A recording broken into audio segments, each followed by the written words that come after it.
1891 da sona khiba Anglo Manipur War adu koi mai chiraba matungda lepak ki lusingbani pasi taw hakhiba adumba 13 August 1891 United da Pan Manipur Youth League na Patriots Day haina pangpor khiba sei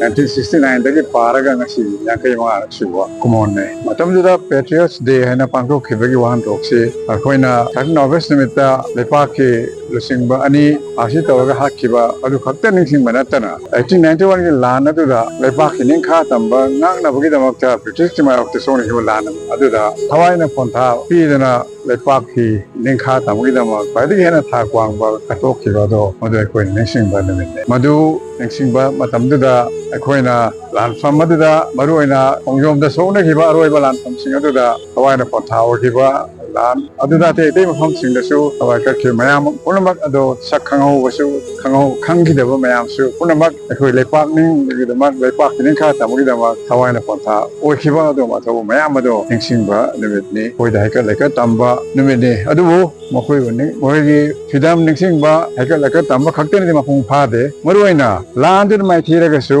British na kangka tobong ki da ba koi Manipur masa sing gi lepak ning bagi wakal lon amun lepak ki damak ningkha tamgi damak thawai ka thopang bagi wakal lon de makoi na mai thi ba pi bang ki de adi matung ta khoda Pan Manipur Youth League na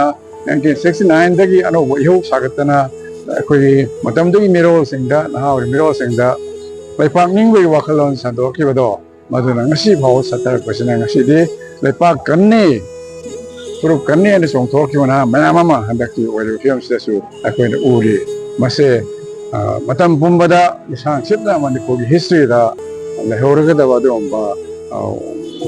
leng da lehorga da wadom ba history oi ba thodong ni na man haningi tak nagas ase akoi Manipur history gi pari chawa adom wan thok leiba numisi manung da amani haiba se ngase sa sing da pawja presenting hena nungai badi public function asi matam kharade sidaru haning Patriots Day adu ngasi di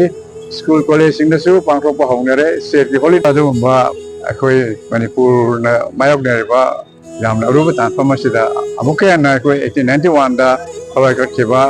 adu ba koi lepak ning bai pai ku mayam ado makoi ki freedom do next bang tau ka ngasi Manipur ya pun basakam da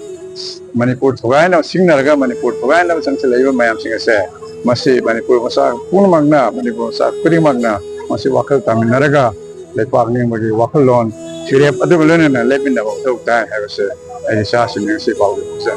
thank you